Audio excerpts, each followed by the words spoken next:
पिले माने आज आम दशम श्रेणी परिमितिर प्रथम चैप्टर विषय आलोचना करिया। परिमितिर प्रथम चैप्टर हूँ पिले वृत्त। प्रथम जानिया पिले वृत्त कौन। पिले वृत्त हूँ गोटे गार, गोटे वक्र रेखा, जे से वक्र रेखा गोटे निर्दिष्ट नियम मानी, निर्दिष्ट नियम को मानी थिबा एक वक्र रेखा को आम वृत्त कहू। निर्दिष्ट नियमटा कौन ना, एक समतल उपरे गोटे निर्दिष्ट बिंदु अच्छी पिले, यहाँ हूँ स्थिर। यही स्थिर बिंदु ठारू समान दूरतार थिबा आउ गोटे बिंदु, समान दूरतार थिबा आउ गोटे बिंदुर संचार पथ को, संचार पथ माने से जो बाट देकी जाउछि, आमर नियमटा हूँ से बिंदुटा एमती मूव करिवो बा गति करिवो जेमिति कि सबुबले ए निर्दिष्ट बिंदु ठारू समान दूरतार रहिबो, तार पोजिशनटा सब समान दूरतार रहिबो। अच्छा कहले पिले से बिंदुटा केमिति गति करिवो, ए निर्दिष्ट बिंदुर चतुर्पार्श्व समान दूरतार गति करिवो। ए गति करिवा द्वारा जो पथटा आमर तैयारी हैला, से पथटा हूँ एक वक्र रेखा। ये पथटा को आमर कहगला वृत्त।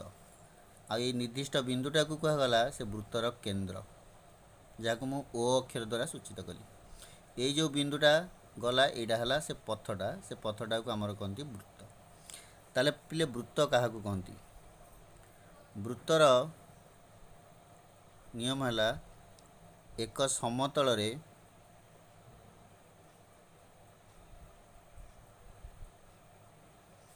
एक निर्दिष्ट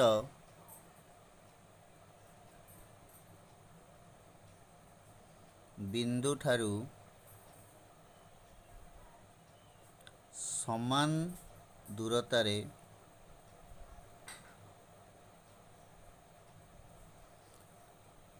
थिबा, समान दूरतारे थिबा अन्य एक बिंदुर, अन्य एक बिंदुर संचार पथ को, संचार पथ को वृत्त कहती। पिले मन रहा कहला वृत्त क्या कहती, एक समतल रे एक निर्दिष्ट बिंदु ठारू समान दूरतार थिबा आउ गोटे बिंदु रो गतिपथ बा संचार पथ को आमर कहती वृत्त। तापर है से निर्दिष्ट बिंदु को,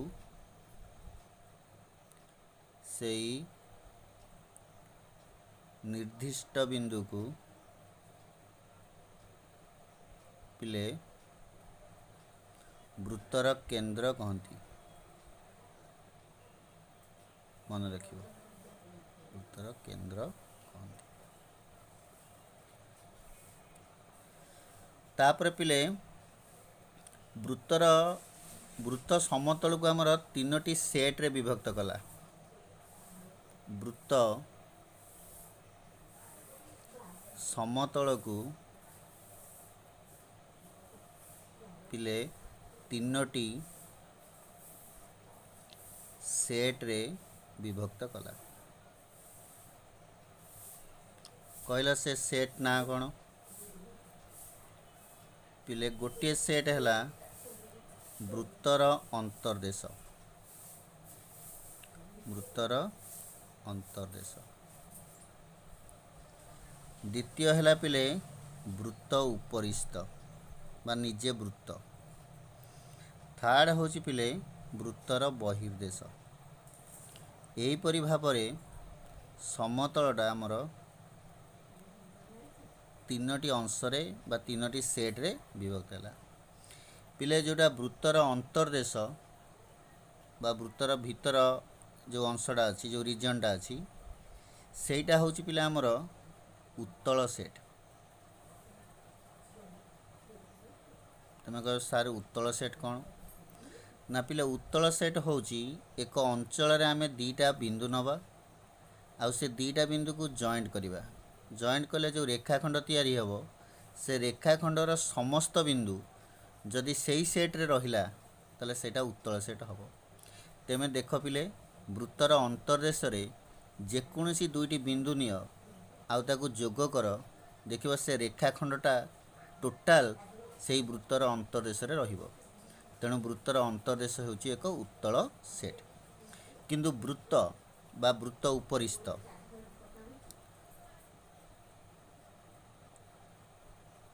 यह उत्तल नुह, यहाँ हूँ पिला आमर अवतल सेट।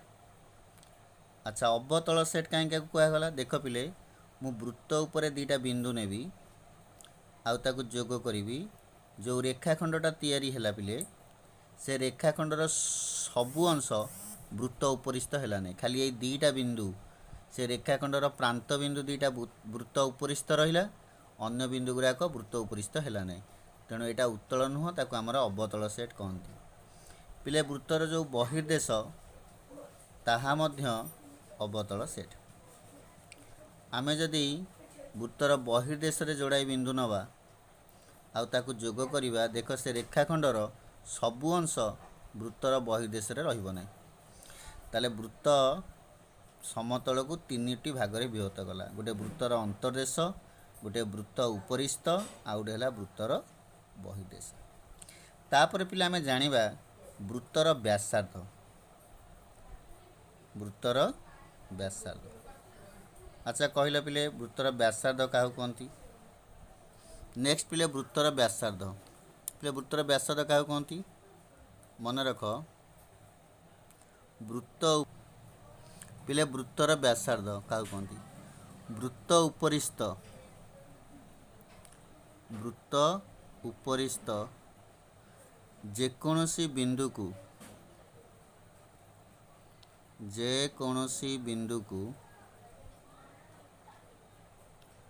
वृत्तर केंद्र सह जोग कले, वृत्तर केंद्र सह जोग कले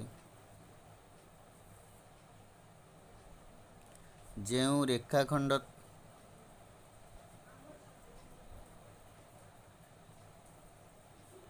सृष्टि हुए ताहाकू वृत्तर व्यासार्ध कहती।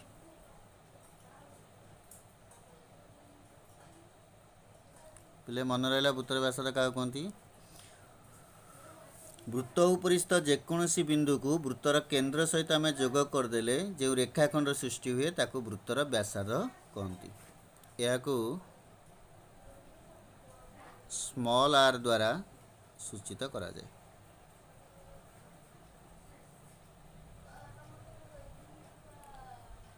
पिले तापर आसला आमर वृत्तर ज्या। ज्या क्या कहते पिले वृत्त उपरिस्थ, वृत्त उपरिस्थ जेकोसी दुईटी बिंदु को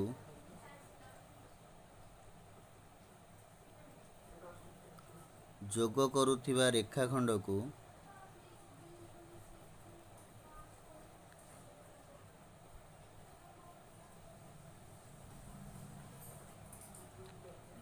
वृत्तर ज्या कहती। ताको इंग्लिश रे पिले कॉर्ड कहती। थोड़ा इंग्लिश दरकार नहीं। रेखाखंड को वृत्तर ज्या कहती। देख एटा है पिले वृत्त, वृत्तर केंद्र, वृत्त उपरे मु जेकोसी दुईटी बिंदु नेली ताको जोग कली एटा गोटे ज्या, एटा गोटे ज्या, एटा गोटे ज्या। मन रख पिले केंद्र दे जो ज्याटा जीव से सबुठु बृहत्तम ज्या, आउ से ज्या को वृत्तर व्यास मध्य कहती।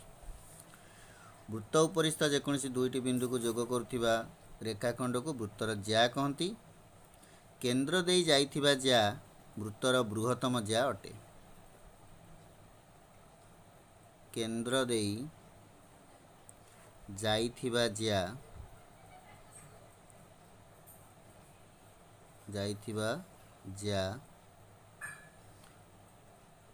बृहत्तम अटे।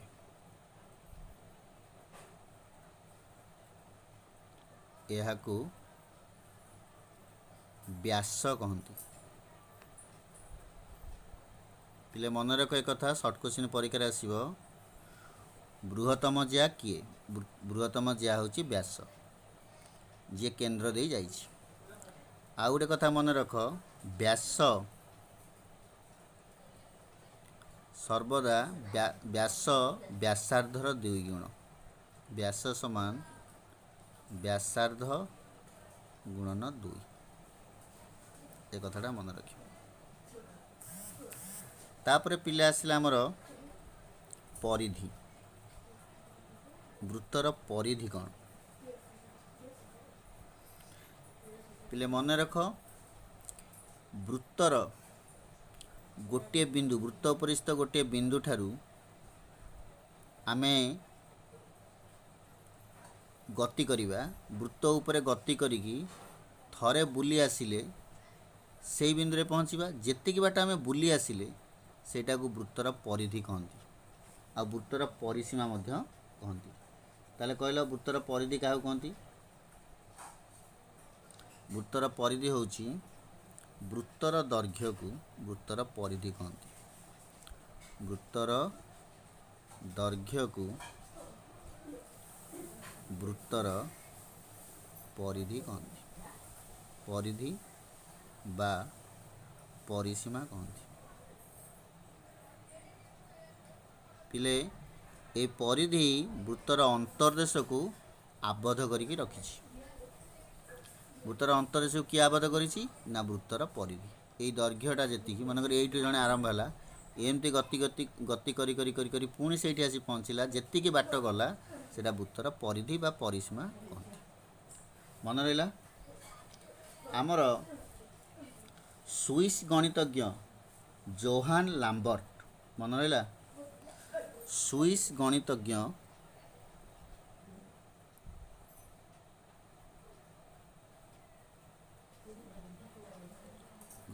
गणितज्ञ पिले तांको ना हला जोहान लाम्बर्ट मन रख जोहान लाम्बर्ट तांको ना कहीं मन रखिबा ये वृत्तर परिधि आ वृत्तर व्यास मध्य गोटे संपर्क जानी से जेकोसी वृत्तर परिधि आ तार व्यासर अनुपात को बाहर कले सबु बेले 3.14 पाखापाखि गोटे संख्या पाइले आकुरेट 3.14 पाइले नहीं पिले किंतु 3.14 पाखापाखि गोटे संख्या पाइले जेकोसी वृत्त नेले छोट वृत्त बड़ वृत्त एमती एक्सपेरिमेंट कले आ 3.14 पाखापाखि गोटे संख्या मिलला केतले 3.14 मिलला केतले 3.14 मिलला स्लाइट भारी है से कहले यही मूल्यटा एक स्थिरांक ये मूल्यटा एक स्थिरांक आ तार ना देइथिले पाए। स्विस गणितज्ञ जोहान लाम्बर्ट प्रथमे वृत्तर परिधि आउ पिले तार व्यास से वृत्तर व्यास बुझिपाइल अनुपात को गोटे स्थिरांक बोली कहले आ ये स्थिरांकर ना देले पाए आर अप्रोक्सीमेटली भालू है 3.141 कई या √10 भी कहती अप्रोक्सीमेटली भालू 22/7 कहती पिले यही पाएटा हूँ गोटे अपरिमेय संख्या मन रख पाएटा हूँ अपरिमेय संख्या ताले वृत्तर परिधि बाई व्यास सेटा पाए ताले पिले परिधि कौन हम ना वृत्तर परिधि हम पाए इंटू व्यास पाए इंटू व्यासटा हूँ पिले 2r is equal to 2πr ए सूत्रटा पिले मन रख वृत्तर परिधि सूत्र वृत्तर परिधि सूत्र हूँ 2πr मन रहा पिले हाँ पिले नेक्स्ट पिले आमे पढ़िबा चाप चाप चाप पिले वृत्तर चाप क्या कहती वृत्तर परिधिर ଏକ ଅଂଶକୁ ଚାପ କହନ୍ତି।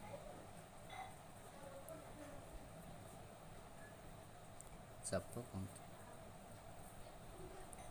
ପିଲେ ପରିଧି ମଧ୍ୟ ଏକ ଚାପ। ପରିଧି ହେଉଛି ବୃତ୍ତର ବୃହତ୍ତମ ଚାପ। ଏ ନୋଟଟା ମନେ ରଖିବ। ପରିଧି ମଧ୍ୟ ଏକ ଚାପ। ଏହା ବୃତ୍ତର ବୃହତ୍ତମ ଚାପ। ବୁଝ, ଏଇଟା ହେଲା ପିଲେ ଗୋଟେ ବୃତ୍ତ। ये ହେଲା ତାର କେନ୍ଦ୍ର ए एक्स बी। पिले जो एक्स बी ये ହେଲା ଗୋଟେ ବୃତ୍ତର ଅଂଶ। ଏଇ ଏକ୍ସ ବିଟା କେନ୍ଦ୍ର, ଏଇଟା ହେଲା ବୃତ୍ତର କେନ୍ଦ୍ର। ଏକ୍ସ ବିଟା ବୃତ୍ତର କେନ୍ଦ୍ରରେ ଯେଉଁ କୋଣ ଅଙ୍କନ କରେ ତାକୁ ଚାପର ଡିଗ୍ରୀ ପରିମାପ କହନ୍ତି, ଥିଟା। ଆଉ ଏକ୍ସ ବିଟା ହେଲା ଚାପ। ଚାପର ନାଁଟା ପିଲେ ସବୁବେଳେ ତିନିଟା ଅକ୍ଷର, ଏ ଏକ୍ସ ବି। ମନେ ରହିଲା ପିଲେ? ଲେଖ, ଚାପ ବୃତ୍ତର କେନ୍ଦ୍ରରେ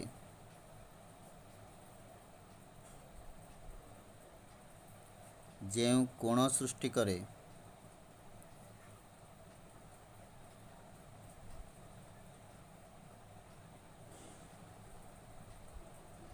ତାକୁ ସେହି ଚାପର ଡିଗ୍ରୀ ପରିମାପ ବା କେନ୍ଦ୍ରସ୍ଥ କୋଣ କହନ୍ତି। କେନ୍ଦ୍ରସ୍ଥ କୋଣ କହନ୍ତି, ମନେ ରଖିଥାଅ।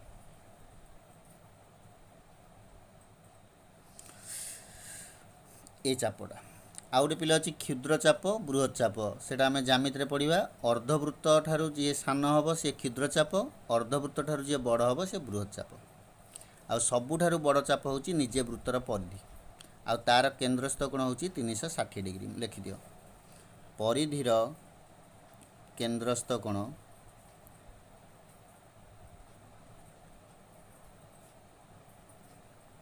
କୋଣ 360 ଡିଗ୍ରୀ ବା 2 ପାଇ ରେଡ଼ିଆନ୍। ଆମେ ରେଡ଼ିଆନ୍ ଗୋଟେ ୟୁନିଟ୍ ଅଛି, 360 ଡିଗ୍ରୀ କହିବା, ନହେଲେ 2 ପାଇ ରେଡ଼ିଆନ୍ କହିବା। ଇଏ ହେଲା ଚାପ। ଚାପ ଆଉ କେନ୍ଦ୍ରସ୍ଥ କୋଣ ଆଙ୍କ ମଧ୍ୟରେ ପିଲେ ଗୋଟେ ସମ୍ପର୍କ ଅଛି। ଚାପ ଆଉ କେନ୍ଦ୍ରସ୍ଥ କୋଣ ବା ଡିଗ୍ରୀ ପରିମାପ ଏମାନେ ସମାନୁପାତି।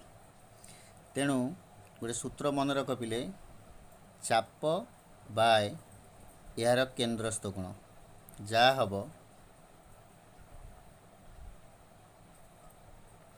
ବୃତ୍ତର ପରିଧି ବାଏ ପରିଧିର କେନ୍ଦ୍ରସ୍ଥ କୋଣ। ପରିଧିର କେନ୍ଦ୍ରସ୍ଥ କୋଣ ହେଉଛି 360 ଡିଗ୍ରୀ। ଏ କଥାଟାକୁ ମନେ ରଖିବ, ଏ ସୂତ୍ରଟାକୁ ଭଲ ଭାବରେ ମନେ ରଖିବ। ଆଉ ଥରେ କହିଦେଉଛି, ଚାପ ବାଇ କେନ୍ଦ୍ରସ୍ଥ କୋଣ, ସେଇ ଚାପର କେନ୍ଦ୍ରସ୍ଥ କୋଣ ଯାହା ହେବ ପରିଧି ବିଭକ୍ତକ 360 ଡିଗ୍ରୀ ସେୟା ହେବ। ମନେ ରହିଲା? ତାପରେ ଆସିଲା ଚାପର ସୂତ୍ର।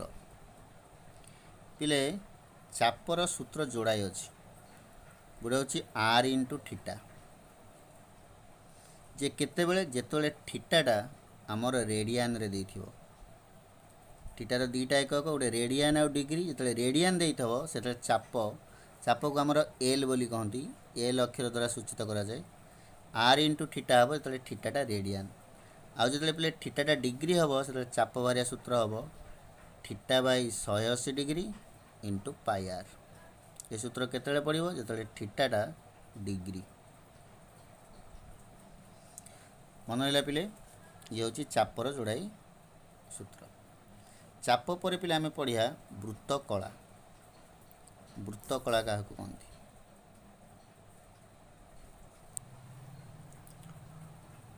ଏକ ବୃତ୍ତର ଚାପ ଓ ଏହା ସହ ସମ୍ପୃକ୍ତ ଦୁଇ ବ୍ୟାସାର୍ଦ୍ଧ ବ୍ୟାସାର୍ଦ୍ଧର ସଂଯୋଗରେ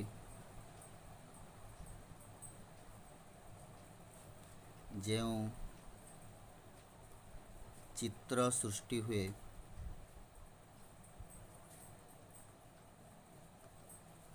ତାହା ବୃତ୍ତକଳା। ହେଲେ ମନେ ରଖ, ଦେଖ ଇଏ ହେଲା ବୃତ୍ତର କେନ୍ଦ୍ର, ଏକ ବୃତ୍ତର କେନ୍ଦ୍ର, ଇଏ ହେଲା ଦୁଇଟା ବ୍ୟାସାର୍ଦ୍ଧ, ଇଏ ହେଲା ଚାପ। ଏଇ ଯେଉଁ ଚିତ୍ରଟା ସୃଷ୍ଟି ହେଲା ଏଇଟାକୁ ଆମର କହନ୍ତି ବୃତ୍ତକଳା। ତାର ନାଁ ହେଲା ଓ ଏ ଏକ୍ସ ବି। ଏ ବୃତ୍ତକଳାର ନାଁ ହେଲା ଓ ଏକ୍ସ ବି। ଏଇଟାକୁ ବୃତ୍ତକଳାର କେନ୍ଦ୍ରସ୍ଥ କୋଣ ଥିଟା କହନ୍ତି। ପିଲେ ଏଇ ବୃତ୍ତକଳାର ପରିସୀମା ସୂତ୍ର, ବୃତ୍ତକଳାର ପରିସୀମା,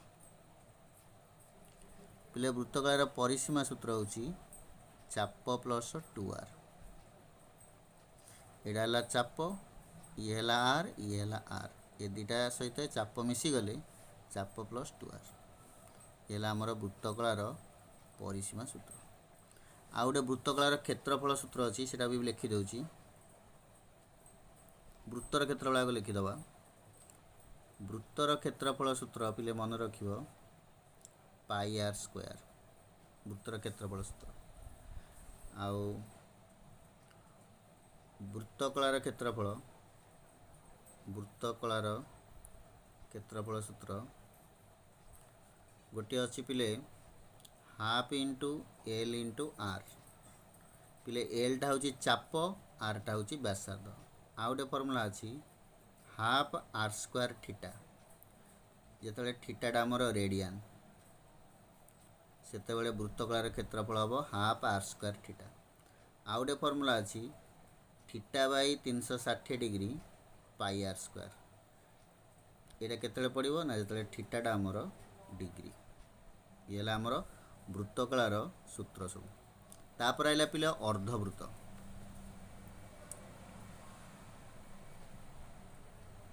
ଅର୍ଦ୍ଧବୃତ୍ତ ଦେଖ ପିଲେ, ଏଇଟା ହେଲା ଗୋଟେ ଅର୍ଦ୍ଧବୃତ୍ତ। ଇଏ ଅର୍ଦ୍ଧବୃତ୍ତର ଏଇଟା ହେଲା କେନ୍ଦ୍ର, এইটা আর, এইটা আর। এই যে চাপটা, এই চাপটা হচ্ছে অর্ধবৃত্তর চাপটা হচ্ছে পাই আর। তাহলে পিলে অর্ধবৃত্তর এই চিত্র দেখ, অর্ধবৃত্তর পরিসীমা সূত্র কইল কোণ হব? এই চাপটা হলা পাই আর, ইয়ে হলা আর, ইয়ে হলা আর, তার মানে পাই আর প্লস 2r। ইয়ে হলা অর্ধবৃত্তর পরিসীমা সূত্র। তারপরে পিলে অর্ধবৃত্তর ক্ষেত্রফল, অর্ধবৃত্তর ক্ষেত্রফল সূত্র হচ্ছে হাফ পাই আর স্কোয়ার। কাহিঁকি না বৃত্তর ক্ষেত্রফল লা পাই আর স্কোয়ার, তেমন অর্ধবৃত্তর ক্ষেত্রফল হব হাফ পাই আর স্কোয়ার। তাকে ভালো ভাবে মনে রাখব, হাফ পাই আর স্কোয়ার। তারপরে পিলে অর্ধবৃত্ত গলা পরে আমার অছি বৃত্তখণ্ড। বৃত্তখণ্ড কাহাକୁ কহନ୍ତି? দেখ পিলে বৃত্তকଳାର ডেফিନେସନ୍ ডকাইଥିଲା ଗୋଟିଏ ବୃତ୍ତର ଚାପ ଓ ଏହା ସହ ସମ୍ପୃକ୍ତ ଦୁଇ ବ୍ୟାସାର୍ଦ୍ଧ। କିନ୍ତୁ ବୃତ୍ତଖଣ୍ଡ କହିଲେ କ'ଣ ନା ପିଲେ ଗୋଟିଏ ବୃତ୍ତର ଚାପ ଓ ଏହା ସମ୍ପୃକ୍ତ ଜ୍ୟା, ଏହା ସମ୍ପୃକ୍ତ ଜ୍ୟା ଦ୍ୱାରା ଯେଉଁ ଚିତ୍ର ବା ଯେଉଁ କ୍ଷେତ୍ରଟା ସୃଷ୍ଟି ହେଲା ତାକୁ ଆମର କହନ୍ତି ବୃତ୍ତଖଣ୍ଡ। ଦେଖ ବୃତ୍ତର ଚାପ ଓ ଏହା ସମ୍ପୃକ୍ତ ଜ୍ୟା, ଏହା ସମ୍ପୃକ୍ତ ଜ୍ୟାର ସଂଯୋଗରେ ବୃତ୍ତଖଣ୍ଡ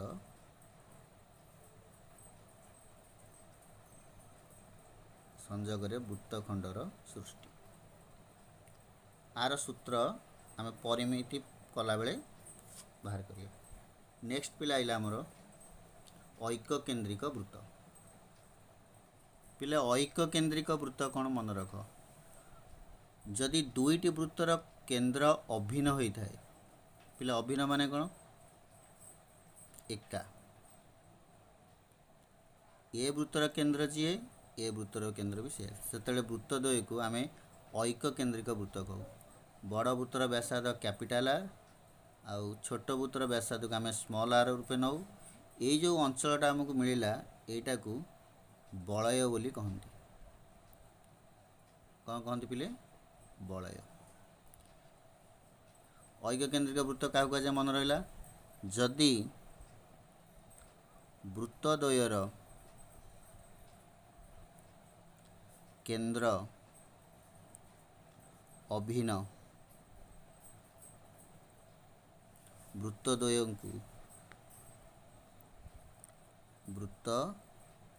को ऐक केन्द्रिक वृत्त बोली कहती। ऐक केन्द्रिक वृत्त बोली कहती। मन है पिले? ये ऐक केन्द्रिक वृत्त जो एक बलय सृष्टि है।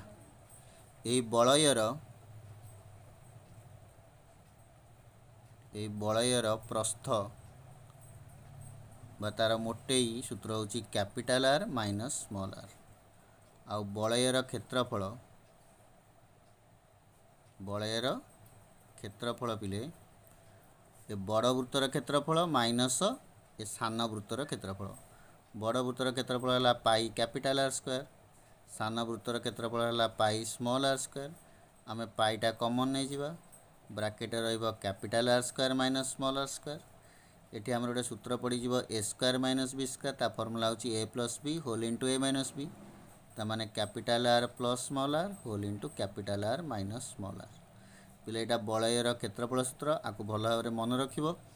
एटा हमर परिमिति कला बेले बा प्रॉब्लम कला बेले बहुत आवश्यकता आसीबो। वर्तमान ये वृत्तर सब जिनिस सरीगला आकु भल भाव मन रखिबो। आमे नेक्स्ट क्लास रे यही सब नियम को भित्ति करी आ सूत्र को भित्ति करी आमे प्रश्नमालार किछि अंक करिबा।